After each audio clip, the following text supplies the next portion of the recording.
What's going on, guys? Today we're checking out the Fosi Audio IM4 open back in-ear monitors, also known as IEMs. I really haven't checked out a lot of IEMs on this channel, mostly because they don't really fit me. I don't like how they fit. I've tried a couple of them in the past, but they simply go too deep in my ear and they cause some discomfort. When I saw that Fosi Audio made an quote-unquote open back IEM, I was intrigued because it's supposed to relieve some of that in-ear pressure that you get with traditional IEM designs. The open back nature is mostly for the actual sound signature to give you a little bit more of an expansive sound stage, since it breathes a little bit, and that's what these little vents here are for. And we'll get into how that actually works in terms of the sound signature.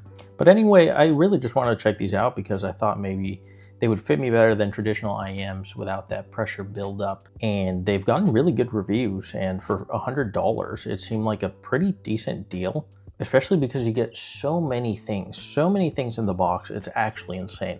And usually I don't take that much time to talk about box contents, but this is an exception because the stuff that you're getting in the box directly can affect the sound signature. It's also kind of a nice, like, premium unboxing experience. Like this is a pretty nice box. Got a nice little foam insert here. IEMs came here. Then you get this nice little carry pouch, which is actually decent quality. It's like I don't know if it's real leather, but at least a leather type of material. Got the Fosi Audio branding.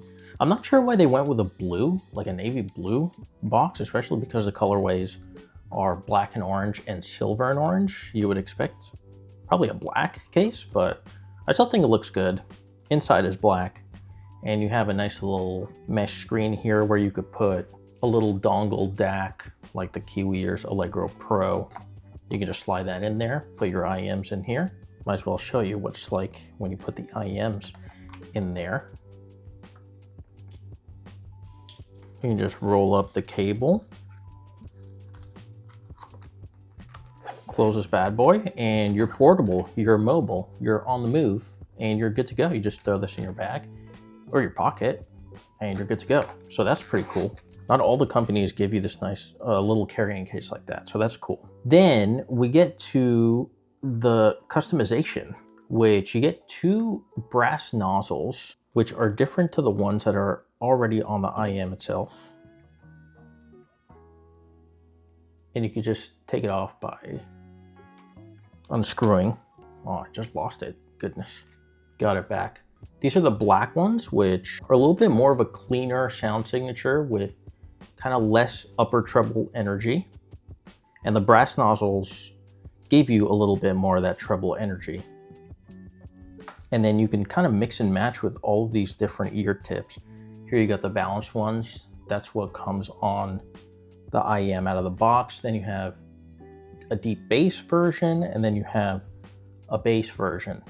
I actually found that the medium bass tips were the best combined with the black nozzles, because I didn't like the brass nozzles, to be honest with you. It just gave way too much energy to the treble, and it kind of threw off the sound signature, in my opinion, made everything a little bit too harsh and a little bit sibilant.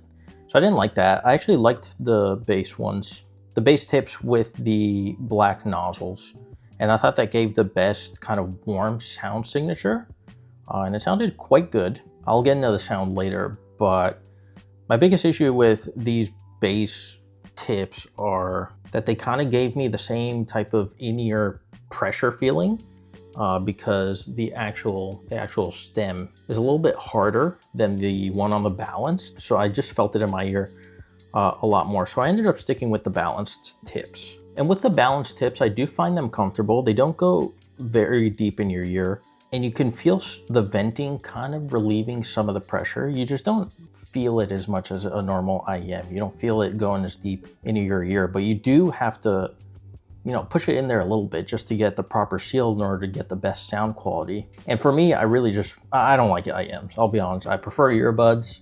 I just think it's a better fit design for my ears. I just don't like how IEMs fit. But I will say, if you do have issues with traditional IEMs and that pressure it can give you, I would say give these a chance, because they are better than than other ones that I've tried. Since we're on comfort, we'll talk about build quality as well. I do like the silicone tips, by the way. They are pretty comfortable. And the build is really good. Like, this is an aluminum chassis design, and it feels cool to the touch. It feels really well made. It feels like you can drop these. I actually have dropped them.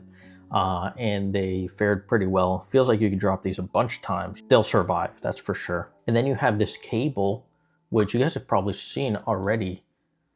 Really good behavior on this cable. I've tried some terrible cables on headphones, on earbuds, on IEMs, but this cable is pretty damn awesome. You can see that. I don't know what type of material it is. I couldn't tell you. I'm not lectured in the IEM space or in the cable space, but it's a really nice cable. One of the best cables I've used. Don't get a lot of microphonics with it. It behaves really well. Like, it doesn't get jumbled up. It doesn't really intertwine with itself. It's just a really good cable, really good cable. As for how sensitive these are and how easy they are to drive, they are insanely easy to drive. Just, you can get a $10 dongle DAC off Amazon and you'll be good to go. You'll get plenty of power. With my Kiwi Ears Allegro Pro, I'm using them at like 20% volume, something like, no, probably less actually. It's probably like 10 to 15% volume. They are super easy. They get insanely loud, too loud.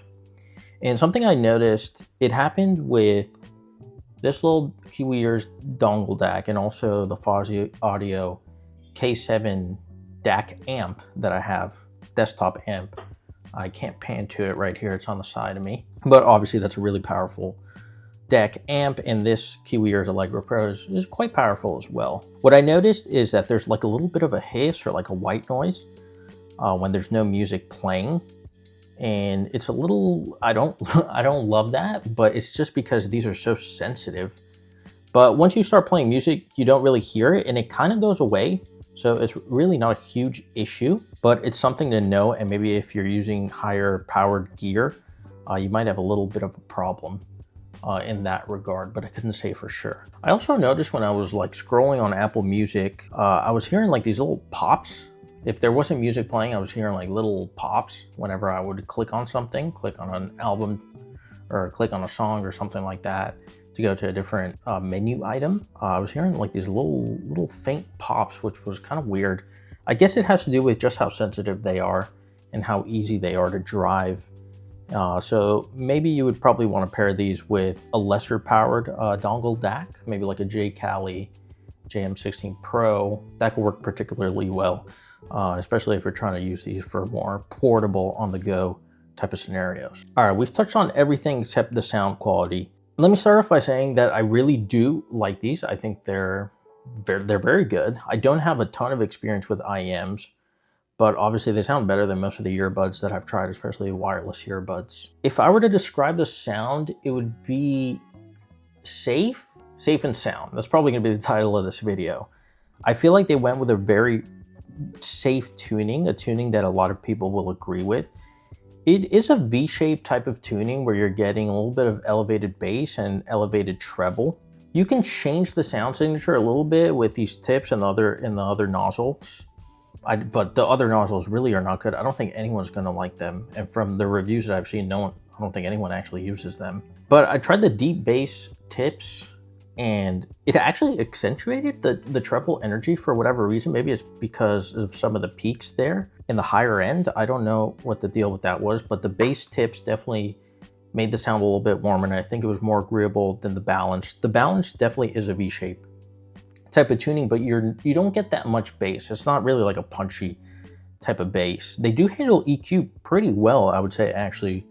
Just turning up the bass a couple of decibels on my Fosi Audio K7, these handled like a little bit of a bass shelf pretty nicely. So you could EQ to put in a little bit more bass, but you can also just use one of the other tips. The bass is pretty well controlled. It doesn't really bleed into the mid-range much, so that's good. It really is like a balance, like they put balanced in on the tips, and it is what you're getting. I feel like vocals are a little bit too pushed forward. They're a little bit too prominent, which is weird because I'm usually very into vocals. I like vocal-centric sound signatures. I want to hear the vocals piercing through. This IEM kind of like brings that about a little bit too much. So if you're a little bit sensitive to the higher frequencies and too much treble energy, I think you might find these not necessarily sibilant, but maybe just a little bit too much and just a little bit harsh. But it's never like overbearing. It's never like you're gonna be squinting because